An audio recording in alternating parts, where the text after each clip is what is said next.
A 7-year-old girl steps out of a black SUV, locks eyes with the most dangerous man in the district, and silently mouths, "He's not my dad." The Mafia boss doesn't blink. He turns, drives his car sideways across the only exit, and kills the engine. Because in his city, using a child as collateral is a mistake you don't walk away from. If this story pulled you in, go ahead and subscribe so you never miss what's ahead.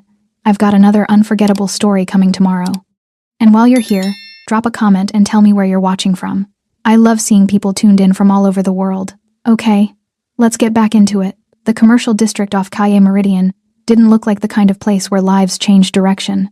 Wide asphalt lanes, low-rise office fronts, a parking structure on one end, and a narrow one-way exit lane feeding back into the main boulevard on the other.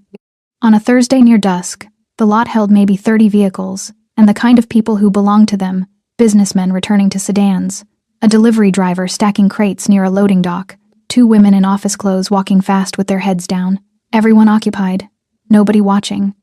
That was the kind of street it was.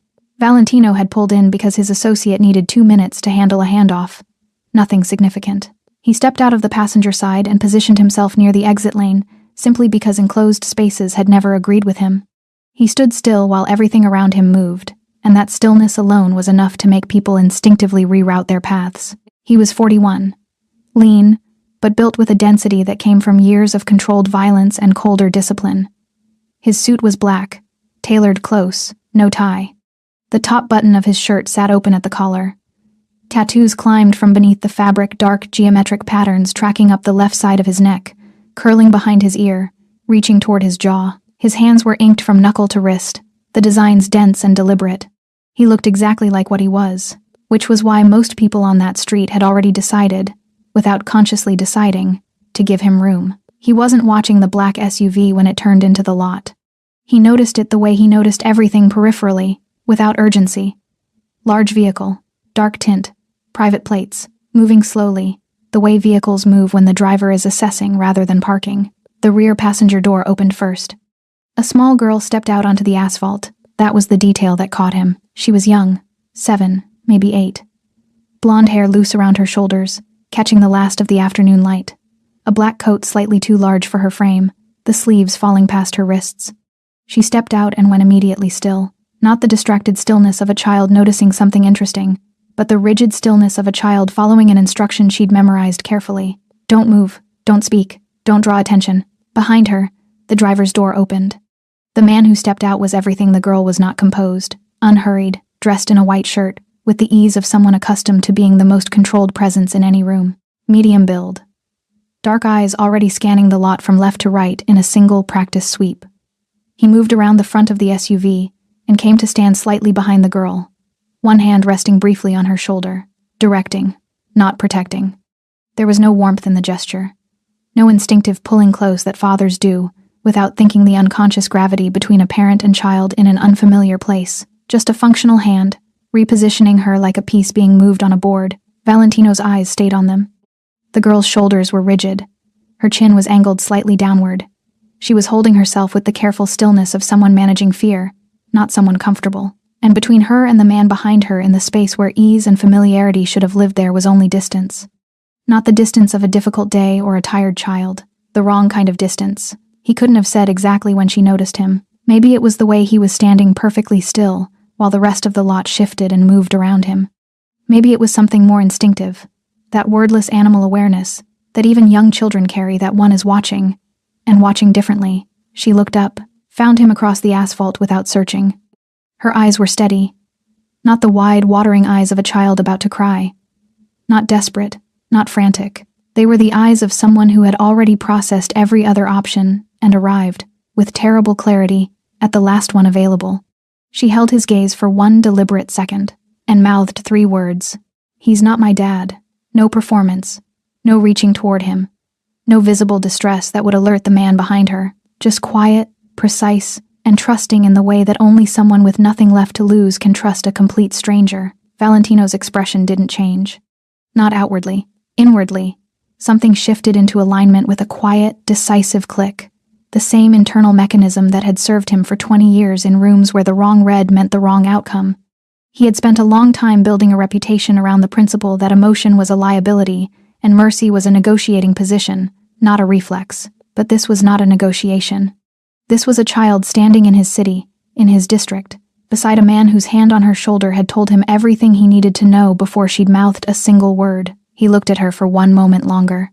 Then he turned, walked back to his car, lowered himself into the driver's seat, pulled forward slowly, and drove the vehicle sideways across the narrow exit lane. Engine off, door open. He stepped back out and stood beside it, hands loose at his sides, and waited. The man in the white shirt noticed immediately. He stopped walking, looked at the blocked lane, looked at Valentino. Valentino looked back. Neither of them spoke yet, but in the space between them in the golden, dust-lit air of that quiet commercial lot, something had already been decided. The girl stood between them both, small, still, watching, and for the first time since she'd stepped out of that SUV, her shoulders dropped just slightly from somewhere near her ears to somewhere closer to where they belonged. But to understand how a 7-year-old girl ended up standing in Valentino Sanz's district beside a man who was not her father, and why her real father was, at that same moment, sitting broken in a room across the city, preparing to surrender, the only thing he had left. You have to go back 3 days. To the moment the offer was made, and the moment Rafael Flores said no. Rafael Flores was not a criminal. That was the part that made it worse. He was a man who had made one bad decision, inside a sequence of desperate ones, the kind of ordinary unraveling that begins with a medical bill, compounds with a missed payment, and ends somewhere so far from where you started that the distance itself becomes incomprehensible. He drove deliveries. He fixed things. He took whatever work arrived and stretched whatever it paid. After Clara's mother left, he became both parents simultaneously, packing lunches, braiding hair badly, reading stories he barely understood just to hear her laugh at his voices. He was not a criminal, but 3 years of drowning will make a man reach for anything that looks like a rope. Armani Douglas had found him the way men like Armani always found men like Rafael, through the gap between what someone needed and what they could legitimately access. The first arrangement had been simple. Deliver a package. Don't open it. Don't ask. $3,000 for 40 minutes of driving. Rafael had told himself it was a one-time concession to impossible circumstances.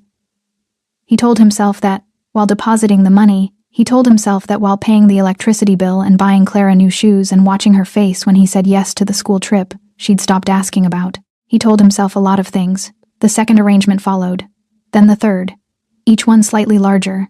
Each one slightly less deniable. And by the time Rafael understood the full weight of what he'd stepped into, Armani Douglas wasn't an option anymore. He was an obligation. The job that broke everything was different from the others. Armani had explained it simply, the way he explained everything, leaning back, unhurried, as though the conversation were about weather rather than the irreversible. A man needed to be intercepted. Not hurt, Armani had said, with the particular smoothness of someone who used that word as a courtesy rather than a commitment. Just stopped, delayed. Rafael would drive. 2 other men would handle the rest. Rafael had listened to the full explanation. Then he said no. Not because he'd found sudden courage, not because some moral clarity descended on him cleanly. He said no because the man Armani described was a father of 3, and something in Rafael, something that had survived every compromise he'd made up to that point, simply would not move past that particular detail. Armani had nodded slowly. "I'll give you the night to reconsider," he said.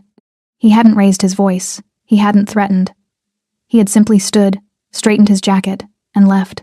That night, Rafael had held Clara while she slept, and understood, with the specific dread of a man who knows exactly how these conversations end, that his no would cost him something significant. He hadn't understood yet that it would cost him her. The next morning, Clara was gone before he woke.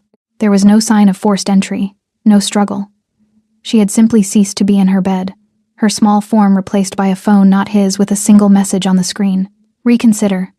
You have 72 hours. She is safe as long as you are cooperative." Rafael had stopped breathing for a moment that felt much longer than a moment. Then he called the only number he had for Armani and said, voice fractured, that he would do whatever was required. Armani's response was measured and almost gentle. "I know you will, but not yet. Let the wait settle first. We'll talk tomorrow." The line went dead. Rafael sat on the floor beside Clara's empty bed for a long time after that. Her stuffed rabbit was still on the pillow. Her glass of water from the night before was still on the side table, barely touched, the ordinary evidence of a child who had existed there hours ago and now didn't. He had put her in this position, not Armani, him, every arrangement he'd quietly justified. Every package he'd told himself was probably nothing. Every boundary he'd renegotiated with his own conscience in the dark. It had all accumulated into this specific morning, this specific floor, this specific absence. He called her name once, softly, as though some part of him hadn't fully processed what the empty bed already confirmed.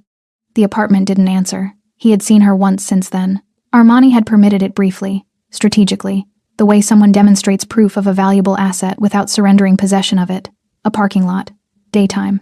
Clara brought forward just long enough for Raphael to see that she was physically unharmed, then guided back before he could reach her. She had looked at him across the asphalt with those steady eyes of hers. She hadn't cried. That was the part he couldn't stop replaying. She hadn't cried, hadn't reached for him, hadn't broken. She had looked at him with the composed, heartbreaking expression of a child honoring a promise. "I'll do what you said, Dad. I'm being good. I'm waiting." He had told her through tears the night before she was taken, though he hadn't known it was the night before to always trust him, to follow his instructions, to be brave. She was being all three, and it was destroying him. By the third day, Raphael had stopped eating. He sat in the room Armani's men had moved him to, a mid-floor room in a building he couldn't name the location of, and he ran the same calculation repeatedly, arriving at the same answer each time. There was no version of this where compliance protected her long-term. Men like Armani didn't release leverage. They held it, used it, and when it expired, they replaced it with something worse. The only exit he could see was himself. He would turn himself in, offer full cooperation to whoever Armani feared most, give up everything he knew, names, locations, arrangements in exchange for Clara being returned to her grandmother's address by nightfall. He was composing that offer in his mind, rehearsing it, when Armani's man knocked on the door and told him to get dressed. They were taking Clara to the Calle Meridian lot. There was someone Armani needed to meet there. Raphael closed his eyes. "Hold on," he thought, as though she could hear it somehow across the city. "I'm going to fix this." He didn't know yet that someone else had already decided to fix it first. Armani Douglas had never been a man who panicked. Panic was for people who hadn't planned. Armani always planned. He planned the way architects plan, layered, contingent, with redundancies built into redundancies. Every arrangement he'd ever entered had an exit. Every leverage point had a counterweight. Every man he'd ever pressured had eventually arrived, through one route or another, at the same destination: compliance. He was not accustomed to standing in a parking lot watching someone block his exit with a car. For 3 full seconds, he did nothing. He stood beside the SUV with one hand resting on the doorframe and looked at the vehicle now sitting sideways across the narrow lane, unhurried, almost casual in the way it had been positioned, which somehow made it worse than aggression would have been. Aggression he understood. Aggression had a temperature he could read and respond to. This was cold. This was deliberate. He looked at the man standing beside the blocked vehicle. Black suit, no tie, tattoos running up his neck toward his jaw, across his hands, visible even at this distance, in the thinning afternoon light. Lean, still, looking back at Armani with an expression that contained no anger, no challenge, no posturing, just waiting. Armani had lived long enough in dangerous circles to know the difference between a man performing power and a man who simply had it. The ones who performed it were loud, raised voices, visible weapons, deliberate intimidation. The ones who actually had it stood exactly the way this man was standing. Something shifted uncomfortably in Armani's chest. He covered it immediately. He let out a short laugh, controlled, dismissive. "You know you're blocking a lane," he called across. The man didn't respond. Armani straightened, adjusted his jacket, walked forward 3 steps, leaving Clara standing beside the SUV, which was its own kind of statement. She was not a concern. She was furniture, and furniture didn't require supervision. "I don't know what you think you're doing," Armani said, closer now, voice dropping into the register he used when he wanted someone to understand the conversation had shifted registers. "But you're going to want to move that car." The man looked at him for a moment. "Is that your daughter?" he asked. The voice was quiet, unhurried. The kind of quiet that didn't need volume because it already owned the space it occupied. Armani blinked once. "That's none of your concern. I'm asking the girl." Armani's jaw tightened. "I said," but the man had already looked past him. Clara stood beside the SUV exactly where she'd been left, small, still, the oversized black coat hanging from her narrow shoulders.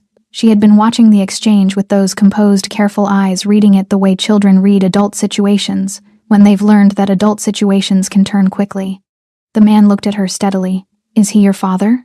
Clara held the gaze for 1 second. Then she shook her head. Once. Small, Certain. The silence that followed lasted perhaps 3 seconds. To Armani, it felt considerably longer. Mind your business. His voice came out harder than he intended, a hairline fracture in the controlled surface. Walk away. Whatever you think you saw, you didn't. The man didn't respond. He turned, walked back to his car with the same unhurried ease with which he'd exited it, and reached inside. For one suspended moment, Armani's hand moved instinctively toward his jacket. The man straightened up with a phone, made a single call, said 4 words Armani couldn't hear across the distance. Then he pocketed it, leaned against the hood of the blocking vehicle, and folded his arms, and waited. Armani pulled out his own phone. He called his security 2 men he kept within a 5-minute radius for exactly this category of situation. They answered on the second ring.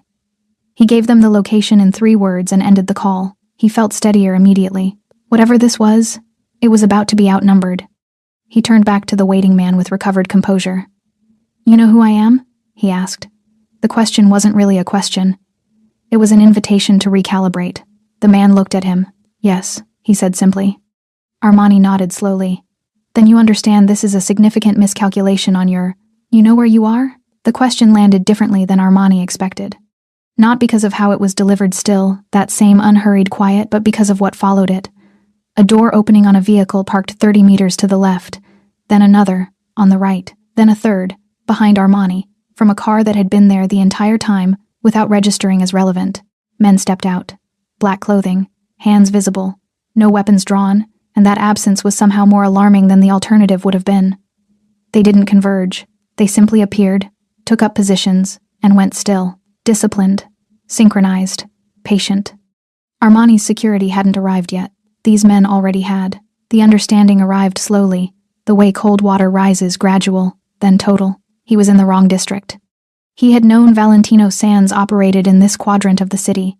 He had known it the way one knows peripheral facts present in awareness, but not currently relevant. He had driven Clara here, because the meeting he needed was here.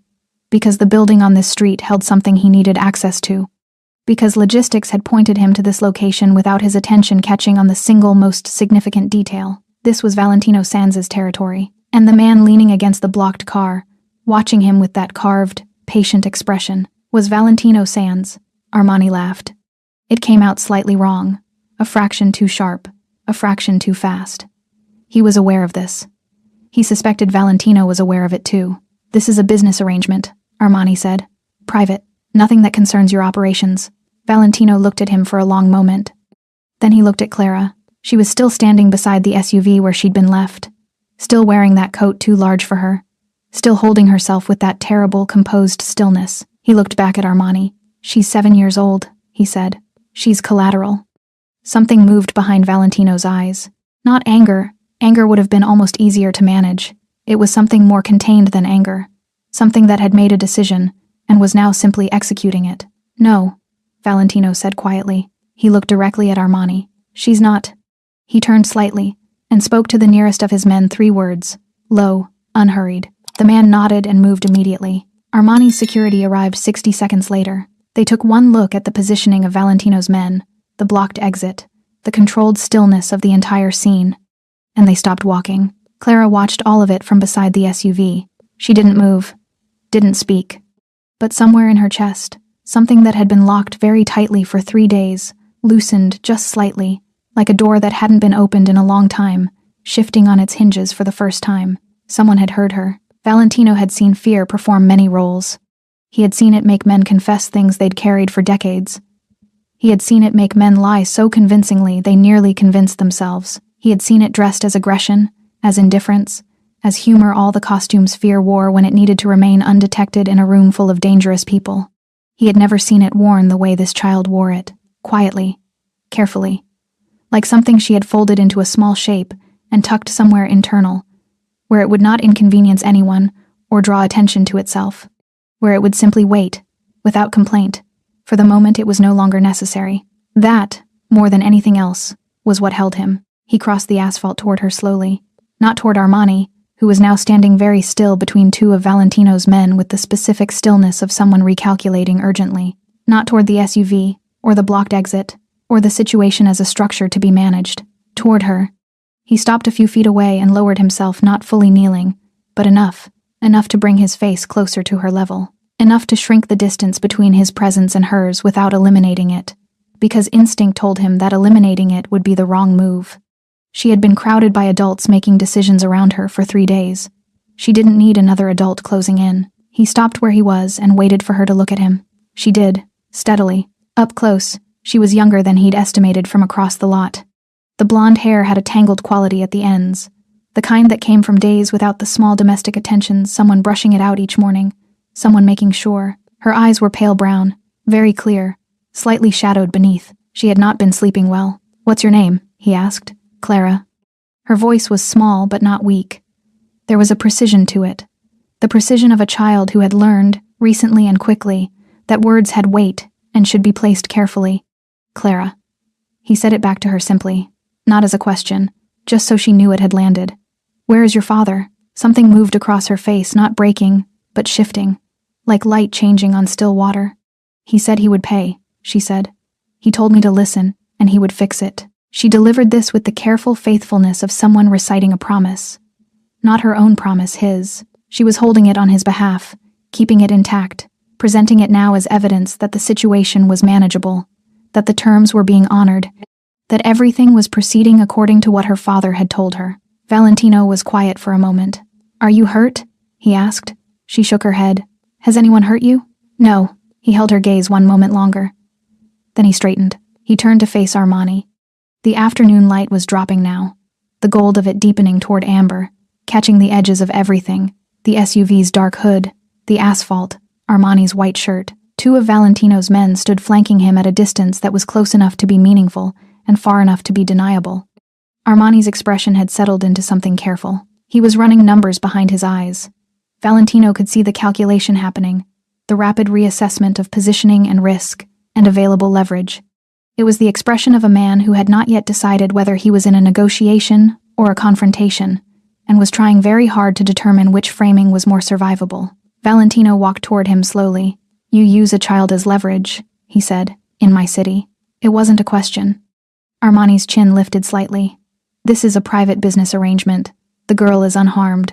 Her father owes a substantial debt, and refused to honor an agreement. This is standard. You brought her here." Valentino's voice was still quiet. It had not risen. It would not rise. "Into this district. To this street. The meeting required. You brought a 7-year-old girl into my territory as collateral for a debt." He stopped walking. He was close now, not threateningly close, but close enough that Armani had to make a small, involuntary decision about whether to hold his ground or step back. Armani held his ground. To his credit. "This is business," he said. The bravado had thinned slightly, but it was still present, still functional. "You understand business. This is no different from—" "No." Valentino said it the way you close a door. Flat. Final. "This is weakness." Armani went still. "A man who cannot collect a debt without borrowing a child to do it," Valentino continued, "does not have leverage. He has exposed himself." He tilted his head slightly. "You understand the difference. You're involving yourself in something that has nothing to do with you. You made it mine when you drove onto my street." Armani's jaw moved. He was searching for the angle Valentino could see it, the rapid scanning for a frame that repositioned this, that gave him something to push back against. Men like Armani always needed an angle. Without one, they became very uncomfortable very quickly. "You want a percentage," Armani said finally. "Fine. Whatever Raphael owes, I'll cut you. If you die here," Valentino said quietly, "who collects the debt?" The question arrived without warning and landed without ceremony. Armani stopped speaking. The lot was very quiet for a moment. Somewhere distant, a car moved along the boulevard. A door closed in the parking structure. The ordinary sounds of an ordinary afternoon, continuing without awareness of what was happening in this particular corner of it. Armani looked at the men positioned around him, looked at his own security, standing at the edge of the scene with the frozen posture of people who had correctly assessed the mathematics and found them unfavorable. The number didn't work, and he knew it. The bravado didn't leave his face all at once. It receded, the way tide recedes, gradually and then completely, leaving something older and more honest underneath. Valentino turned away from him. He looked at the nearest of his men, a broad, quiet figure who had been with him for 11 years and had learned to read instruction from posture alone. "Find the father," Valentino said. "Rafael Flores, whatever it takes, tonight." The man nodded once and moved. Valentino looked back at Clara. She was still standing exactly where she'd been, still wearing the oversized coat, still watching him with those pale, clear, exhausted eyes. He held her gaze for a moment. "You did well," he said quietly, simply. Something in Clara's face, in the careful, composed, held-together surface of it, cracked. Just slightly. Just enough. Her chin trembled once. Then she pressed her lips together and stilled it, still holding her father's promise together. Still waiting. Rafael Flores had made peace with dying. Not dramatically. Not with any particular ceremony or resolution. He had simply arrived, through the quiet arithmetic of a man, with no remaining options, at the conclusion that his life was the only currency he had left that Armani Douglas hadn't already claimed. And if spending it meant Clara came home, if it meant she walked back through her grandmother's door and slept in a real bed, and ate a real meal, and was allowed, finally, to be a child again, then the accounting seemed straightforward enough. He sat on the edge of the narrow bed in the room they'd kept him in, and rehearsed the offer he would make. Everything he knew. Every name. Every location. Every arrangement he'd participated in from the beginning. All of it, laid out completely, in exchange for one thing. His daughter, home, tonight. He had almost convinced himself it was a plan, rather than a surrender when the door opened. The man who entered was not one of Armani's. Rafael understood this immediately, not from the face, which he didn't recognize, but from the quality of the entry.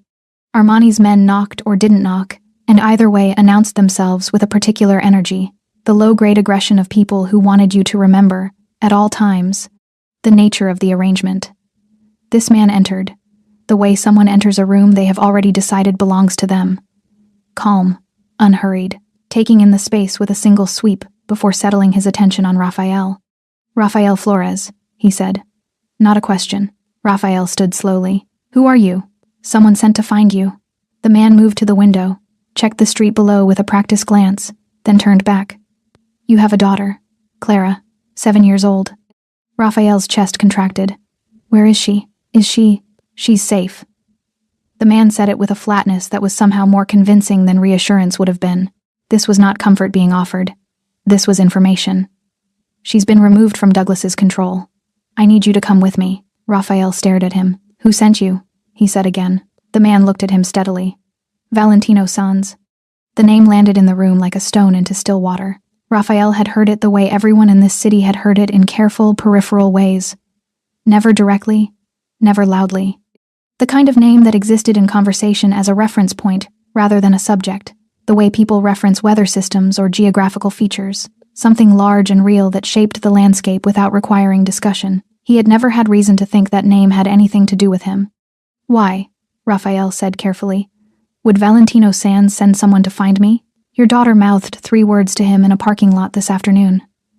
The man's expression didn't change. He understood them. "That's all you need to know right now."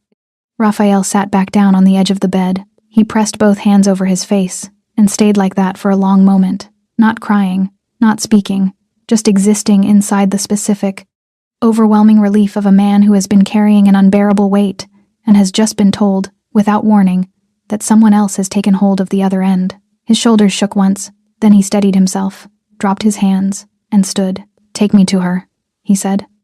Across the city, Valentino's men were moving with the quiet efficiency of people who had done this kind of work long enough that it no longer required discussion. 2 teams, separate routes. One tracking Armani's secondary holding locations, the places men like Armani kept people when they needed them, accessible but invisible.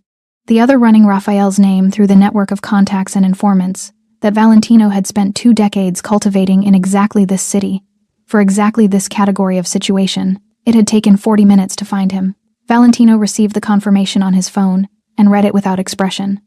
He pocketed the phone and looked across the lot to where Clara sat in the back seat of one of his vehicles, door open, one of his men standing at a respectful distance nearby.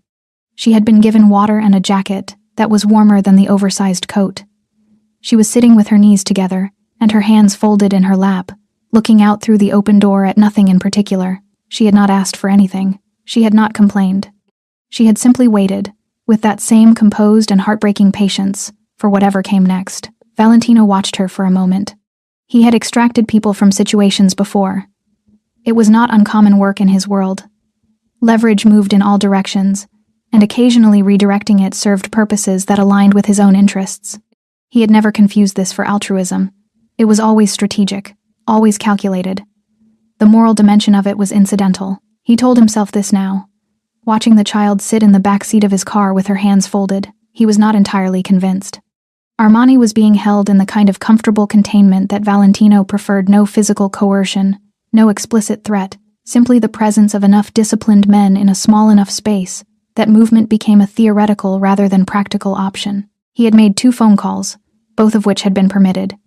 He had eaten, which had also been permitted. He had not been harmed. This, Valentino knew, was its own kind of message. Men who wanted to frighten you hurt you immediately. Men who were genuinely more powerful than you didn't need to.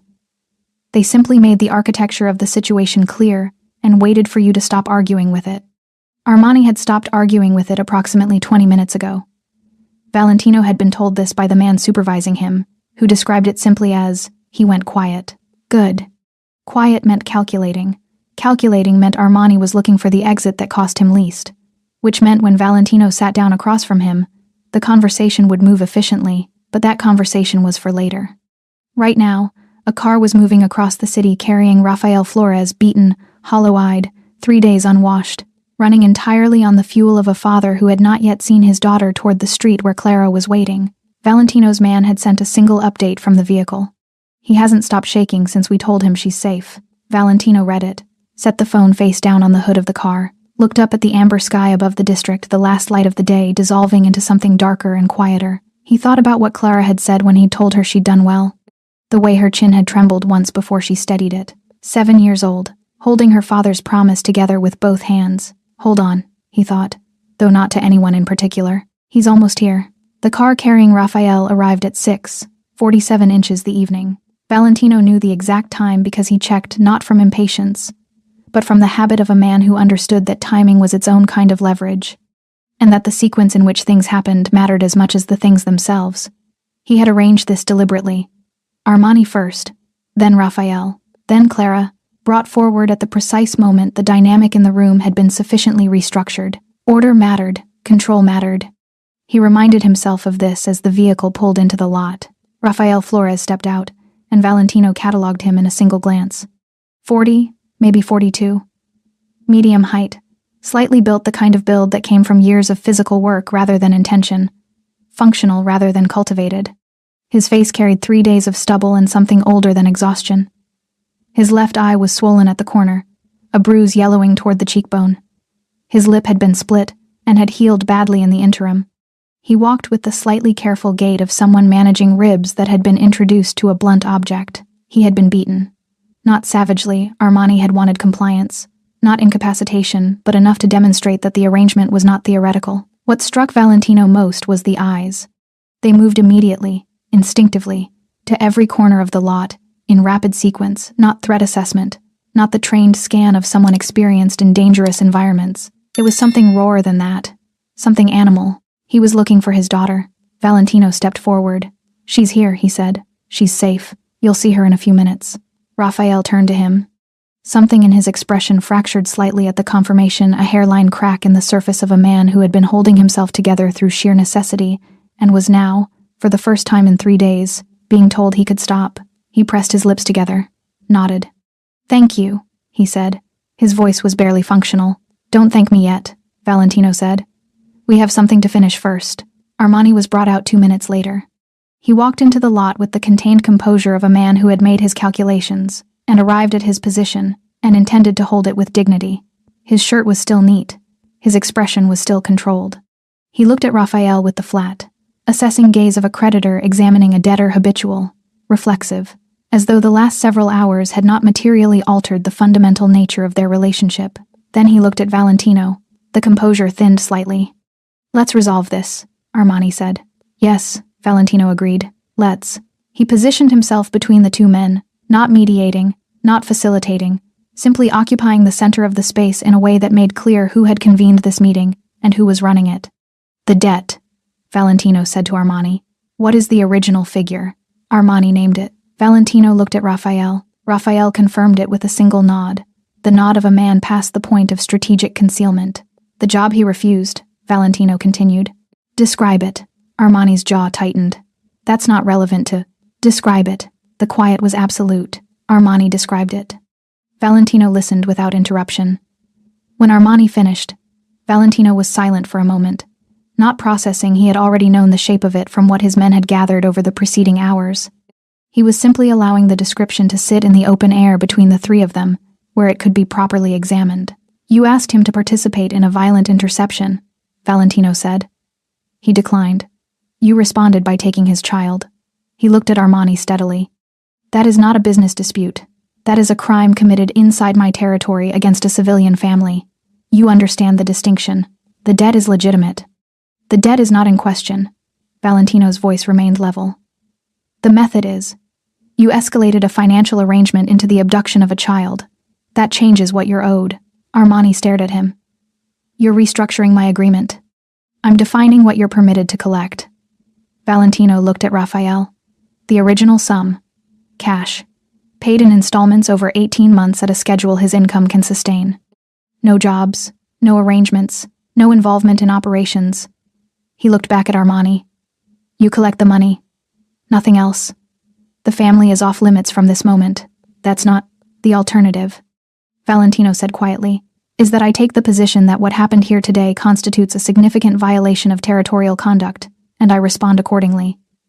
He paused. "You know what accordingly means." The lot was very quiet. Somewhere in the parking structure above them, a car engine turned over and faded.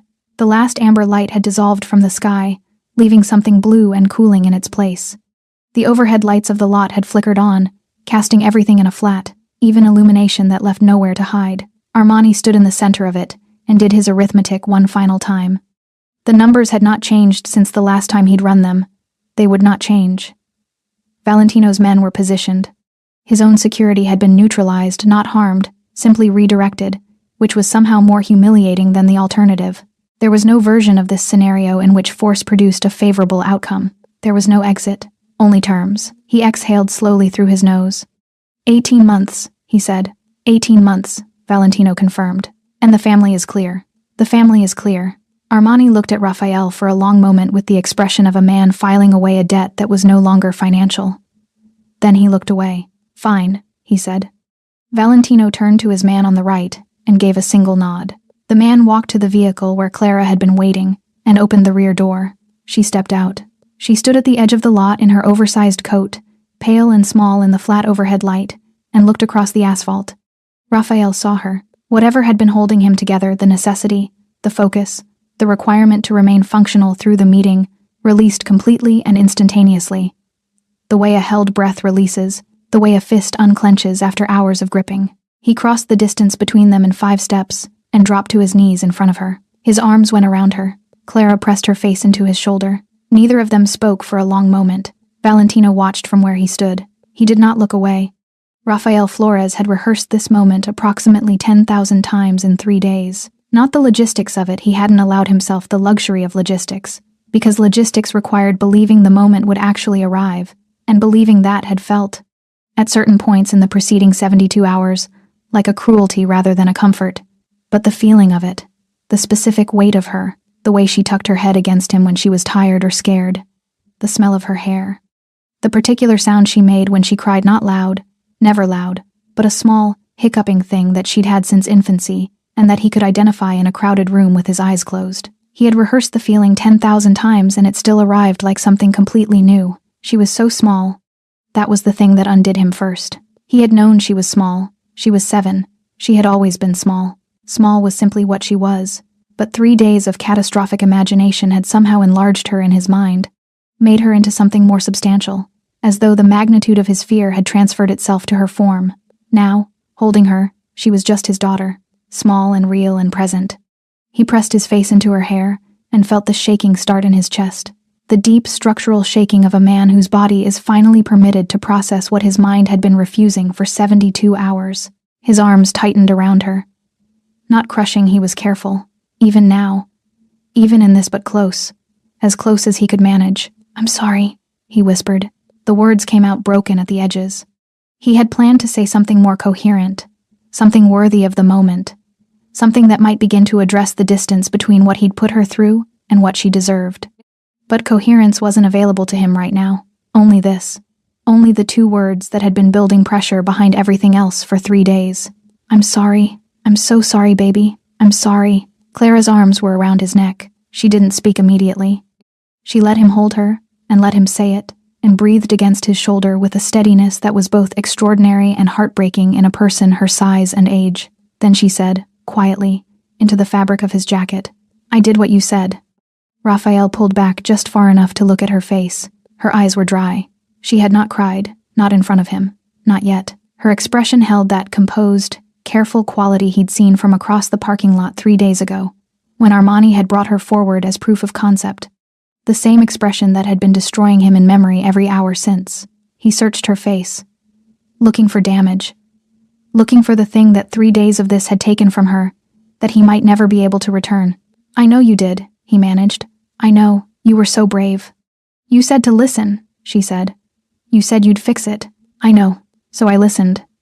She said it simply, factually, as though the logic of it were self-evident, as though obedience had been the most natural response in the world, as though trusting him had cost her nothing at all. It had cost her everything, and she was presenting it to him as a gift. Raphael made a sound that was not quite a word, and pulled her back in, and this time, she let him, her small hands gripping the back of his jacket with a tightness that told him, more clearly than anything she'd said, exactly how afraid she had been. She hadn't shown it, but it had been there the entire time. Valentino stood at the edge of the scene, not close. He had positioned himself at a deliberate distance near enough to observe, far enough to give the space its privacy. His men had done the same, the quiet recession of people who understood the difference between a moment that required their presence and one that required their absence. He watched Raphael hold his daughter in the flat overhead light of the lot. He had witnessed reunions before. In his work, in his world, things were taken and returned, and the returning was transactional, an exchange completing, a ledger closing, a debt resolved. The emotion of it was incidental. Background noise. He had never found it particularly difficult to maintain his distance from it. He was finding it slightly more difficult tonight. He couldn't have said precisely why. The mechanics of what had happened here were not unfamiliar. Child used as leverage, it was not. In the world he occupied, without precedent. He had resolved the situation with the same tools he used to resolve all situations: positioning, calculation, the correct application of pressure at the correct moment. It had worked exactly as intended, so the feeling sitting in his chest right now was not logical. He observed it with the detached curiosity he applied to most things that didn't fit his existing categories. It was not quite discomfort. Not quite satisfaction either. Something between the two, a low, quiet hum in the region just below his sternum that didn't have a name he could readily locate. He was still examining it when he heard small footsteps. Clara was walking toward him. Raphael had tried to follow Valentino, saw the instinctive movement, the protective lean forward, but something in Clara's posture must have communicated that she was doing this herself, because Raphael stilled. He straightened slowly, watched her go. She crossed the distance between them steadily. She stopped in front of Valentino and looked up at him the way she had looked at him across the lot that afternoon, direct, unhurried, asking nothing. He looked down at her. I didn't know if you were safe, she said. Valentino studied her. What do you mean? When you blocked the road. She considered her words with care. He was angry. I didn't know if it would be okay. For you. Something shifted in Valentino's chest. She had been worried. In the middle of all of it, the fear, the exhaustion, the 3 days of holding herself together, she had found space to be worried about him. I was fine, he said. His voice came out quieter than he intended. She nodded, accepting this. Then she looked at him with those pale, clear eyes. Why did you help? She asked. You didn't have to. He was quiet for a moment. No, he said. I didn't. She seemed to consider this answer. Then, with the particular gravity of a 7-year-old, delivering a conclusion she had reached through genuine reasoning. You looked like someone who doesn't look away. Valentino held her gaze. In 20 years, in this city, in this life, men had called him many things, feared him, avoided him, respected him in the careful, self-interested way that people respect things that could harm them. No one had ever seen him quite like that. He didn't respond immediately, because for the first time in a very long time, he didn't know what to say. Valentino didn't sleep that night. This was not unusual. Sleep had always been a negotiation for him, something he entered cautiously and exited easily, never fully surrendering to it the way other people seemed to. His mind didn't quiet on command. It catalogued, assessed, ran scenarios, filed details. It had been doing this since he was 19 years old, and had learned, through a specific and formative piece of violence, that the world did not pause for the unprepared. But tonight the cataloging had a different texture. He sat in the back office of the building on Calle Meridian, his building, on his street, in the district that bore his name in every conversation that mattered in this city, and he did not review accounts or assess operations or plan the week's movements. He sat with a glass of water he hadn't drunk and thought about a 7-year-old girl telling him he looked like someone who doesn't look away. He turned the sentence over slowly, examining it from different angles the way you examine an object you've found unexpectedly, trying to determine what it is and where it belongs. He had built his reputation on a specific and consistent principle, not cruelty. Cruelty was inefficient. And Valentino had always been, above everything else, efficient. Not fear exactly, though fear was a natural byproduct of the work. The principle was simpler than either of those things, and more durable: clarity. He was clear about what he would do and what he would not do, clear about what he required and what he would accept, clear about the lines that existed in his operations and what happened when those lines were crossed. Clarity was power. Everything else was theater. What he was sitting with tonight was a new line. Not new in the sense of something he hadn't felt before. He had always had a particular and private aversion to the use of children in criminal leverage. It was one of the things he had never permitted in his own operations. Quietly and without announcement, the way certain principles exist in a person's conduct, without ever being articulated aloud. But aversion and prohibition were different things. Tonight had made it a prohibition. He called his senior man at 11:30. The man answered on the first ring. He always answered on the first ring and waited without speaking. He had learned, over 11 years, that Valentino's calls at unusual hours contained instructions rather than conversation, and that the most useful thing he could do was be quiet and listen. "I want it known," Valentino said, "that this district and any operation running under my name or my protection does not use family members as leverage, not wives, not parents." He paused. "Not children." A brief silence. "Understood," the man said. "I want it communicated clearly. To everyone currently operating here. To anyone seeking to operate here. To Armani Douglas specifically." He looked at the untouched glass of water on the desk. "If it happens again by anyone, the protection ends. Completely. I'll have it out by morning." "Tonight," Valentino said. "Tonight," the man confirmed. The call ended. Word moved the way word always moved in this city, not through announcements or declarations, but through the careful channels of people who understood that information was currency and that Valentino Sanz's instructions were not suggestions. By midnight, it had reached the 3 other significant operations running in adjacent districts. By 2 in the morning, it had filtered to the peripheral networks, the smaller arrangements, the independent operators, the men who worked the edges of things. By dawn, it was simply known. In Valentino's territory, children were off limits. The response, relayed back to him through his senior man over the following days, was varied. Some received it with genuine relief. There were men in this world who operated by necessity rather than inclination, who had their own private lines and had simply never had the standing to enforce them. Others received it with the careful neutrality of people recalibrating risk assessments. A small number received it with the muted resentment of those whose methods had just been constrained. None of them argued with it. Armani Douglas received it in writing. A single page, precise language, the terms of the restructured debt, the schedule of repayment, and a final paragraph that required no interpretation. The Flores family was untouchable. Any approach, any surveillance, any attempt to reopen the original arrangement would constitute a direct violation of the agreement made on Calle Meridian. The consequences were not specified. They didn't need to be. Armani signed it. Valentino filed it. Rafael Flores received a different kind of communication. Not written, delivered in person, by the same quiet man who had brought him across the city the night before. Simple terms. The debt stood, but the structure had changed. Manageable payments. No involvement. No arrangements. His daughter's name would not appear in any conversation connected to any operation in this city for as long as Valentino Sanz had standing to enforce that. Rafael had listened to all of it, with the expression of a man still slightly disoriented by the fact that he was alive and intact, and his daughter was home.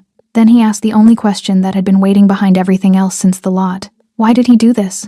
The man considered the question briefly. "He saw your daughter in his street," he said. "And he made a decision." Rafael nodded slowly. He sat with that for a long time after the man left. Clara went back to school on the Thursday. Rafael had offered to keep her home longer, a week, 2 weeks, whatever she needed. She had considered this offer with characteristic seriousness, turning it over the way she turned most things over, and then declined it.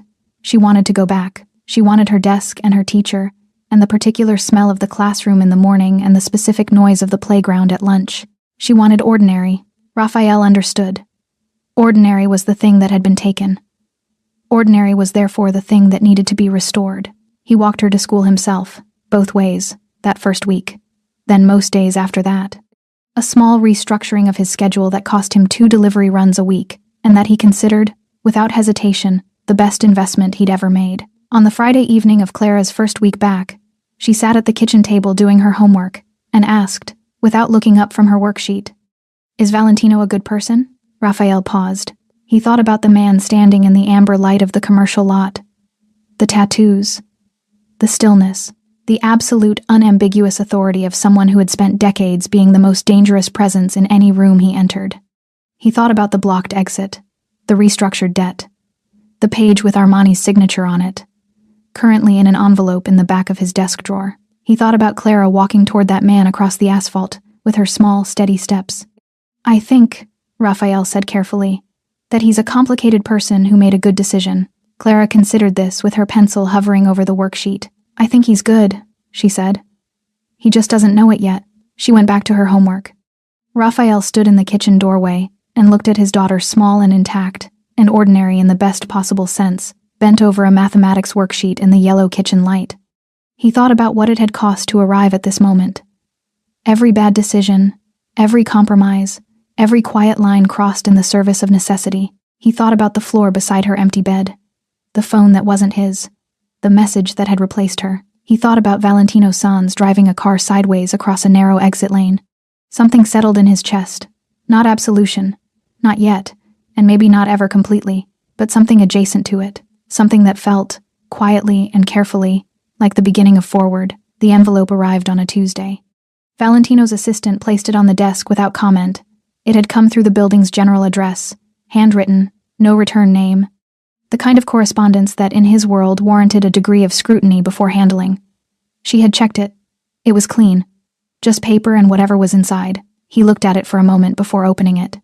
The handwriting on the front was adult but only just careful, slightly effortful, the writing of someone who took letters seriously and had pressed the pen a little too hard in the concentration of getting them right. For the man who blocked the road. No name, no address, just that. He opened it at his desk after his afternoon calls, in the 20 minutes between the end of business and the beginning of whatever the evening required. He unfolded the single page inside, with the particular care of someone handling something that had arrived unexpectedly from a category of experience they didn't usually encounter at this desk. There were 2 things inside. The first was a drawing. Done in colored pencil, the careful, earnest kind of artwork that existed in the specific register of a child who was trying very hard to represent something real rather than simply filling a page. A street, rendered in the flattened perspective of childhood drawing, but with a particular attention to detail that suggested the artist had thought about it carefully. A black car parked sideways across a lane. A tall figure standing beside it, dark suit. Lines on the neck and hands that were clearly an attempt at the tattoos. A face that was more impression than portrait, but that carried, somehow, something recognizable in the set of the jaw and the steadiness of the posture. A small figure standing nearby. Blonde hair, oversized coat. Both figures were surrounded by a large, slightly lopsided sun. Golden light. The second thing was a letter. Short. Written in the same careful, pressed hand as the envelope. "Dear man who blocked the road, my name is Clara. You helped me and my dad. I wanted to say thank you because my dad said thank you, but I wanted to say it too because it was me you helped. I wasn't scared of you. I want you to know that. Some people might be scared of you, but I wasn't. I thought you looked safe. I was right. My dad is okay. I am okay. I go to school. I have a rabbit called Biscuit. I hope you are okay too. From Clara Flores. P.S. You should smile more. You have a nice face." Valentino read it twice. Then he set it down on the desk and looked at it. Outside, the city moved through its evening traffic sounds. A door somewhere below, the distant compression of ordinary life continuing in all its ordinary directions. His phone buzzed once with something that required his attention. He ignored it. He looked at the drawing, the lopsided sun, the careful attempt at his tattoos, the 2 figures it had placed together in the golden light. He had received many things at this desk over the years. Documents, proposals, confessions, payments, threats, dressed in polite language, apologies, dressed in the same. the full spectrum of what people brought to a man in his position when they needed something from him, or owed something to him, or feared what he might do next. He had never received a drawing. He had never received a letter from someone who wanted him to know they hadn't been afraid of him. Not because they were performing courage or because they needed him to believe it for strategic reasons, but simply because it was true, and they thought he should know. He sat with it for a long time. There was a particular feeling that he had been carrying since the night on Calle Meridian. The unnamed thing he'd observed in himself, while watching Raphael hold his daughter in the flat overhead light. The low, quiet hum below the sternum that didn't have a category he could file it in. He recognized it now. It was the feeling of having done something that had no strategic value, no leverage, no return, something that existed entirely outside the architecture of exchange and calculation that had governed every decision he'd made for 20 years. Something he had done simply because a child had trusted him to. He opened the bottom drawer of his desk. It was not a sentimental drawer. It held practical things, tools of the work, objects that needed to be accessible but not visible. He moved these aside without ceremony. He placed the letter and the drawing at the back of the drawer. He closed it. He picked up his phone and returned the call he'd ignored. His voice, when he spoke, was the same as it always was even, controlled, carrying exactly the weight it intended to carry and no more. But something behind it had shifted. Not dramatically. Not in any way that would be visible to the person on the other end of the call, or to anyone who saw him that evening, or to the world that knew his name and kept its distance accordingly. Just shifted, the way a compass needle shifts when it finds north. Quiet, certain, pointing somewhere it hadn't pointed before. Power, Valentino had learned young, was a story other people told about you. You didn't construct it directly. You constructed the conditions, the decisions, the conduct, the lines held and the lines enforced. And then power was the narrative that accumulated around those conditions, the way sediment accumulates around a fixed point in moving water. Slow, patient, permanent. He had understood this at 19, and had been building accordingly ever since. What he hadn't understood, until recently, was that the story other people told about you was not always the story that mattered most. The Cal Meridian lot looked different in the morning. He stood at the edge of it, same spot, near the exit lane, where he had positioned himself on a Thursday afternoon that now existed in a specific and weighted way in his memory, and watched the district wake up around him. Delivery vehicles. Office workers arriving. The ordinary machinery of a commercial street engaging its gears. The lot was just a lot. Asphalt and painted lines and the geometry of parked vehicles. Nothing about it announced itself as significant. No marker, no weight in the air, no visible evidence that anything had happened here. But he could place, precisely, where the SUV had parked. Where Clara had stepped out. Where she had stood when she looked up at him. Where she had mouthed 3 words with the calm deliberateness of someone who had decided, in a split second, that this particular stranger was worth trusting. He could place all of it exactly. The district had been running differently. Not loudly, nothing in his world ran loudly, and any change that announced itself was a change that had been implemented poorly, but differently in the ways that mattered. In the conversations that reached him, in the conduct of the operations under his oversight, in the texture of the relationships between the men and families who existed in the space, his name protected.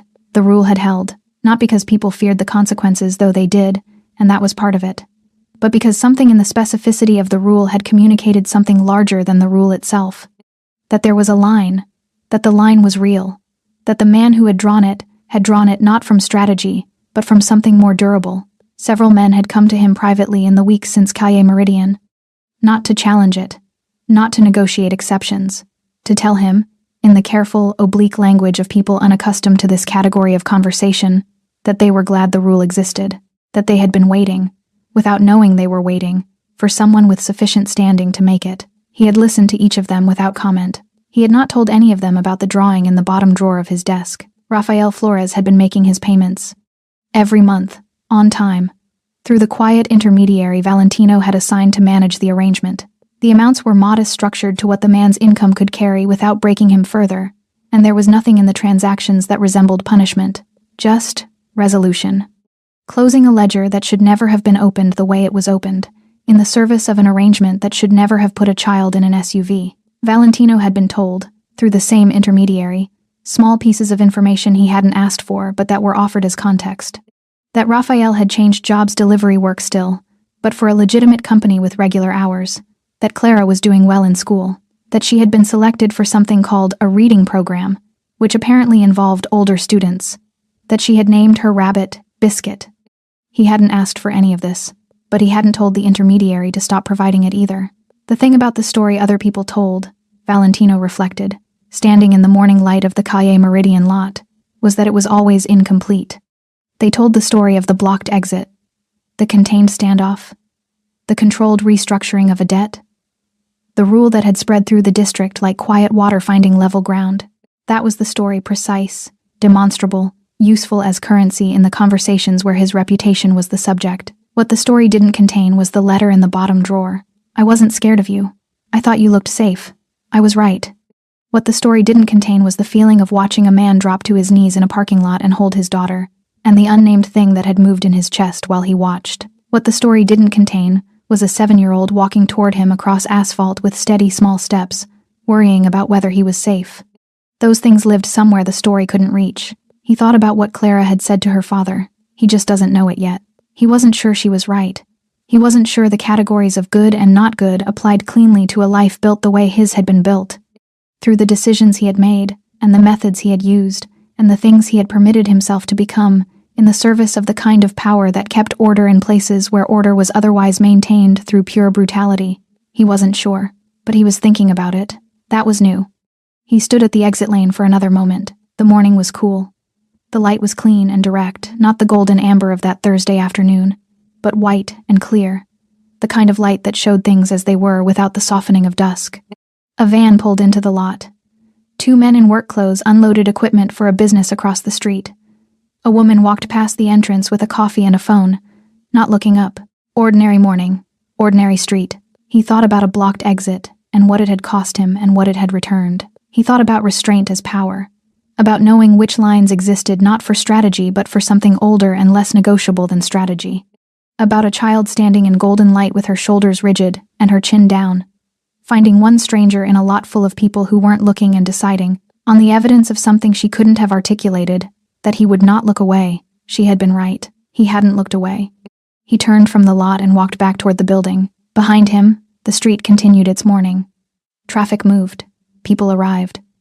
The ordinary world went about its ordinary business, indifferent to the specific gravity of the ground it was moving across. Valentino Sanz walked through the entrance of his building, nodded to the man at the desk inside, and took the stairs to his office. He had work to do, but when he sat down at his desk, before he reached for his phone, before he opened the first folder of the morning, he pulled open the bottom drawer, looked at the drawing, the lopsided sun, the 2 figures in the golden light. He closed the drawer, and for the first time in a very long time, quiet, private, belonging to no one but himself, he smiled. Thanks for sticking with this story until the very end. You're the reason these stories feel alive. If you're ready for another powerful journey, just tap the next video on your screen. And before you go, leave a quick comment and rate this story from 1 to 10. I'm excited to read your thoughts and connect with you in the comments.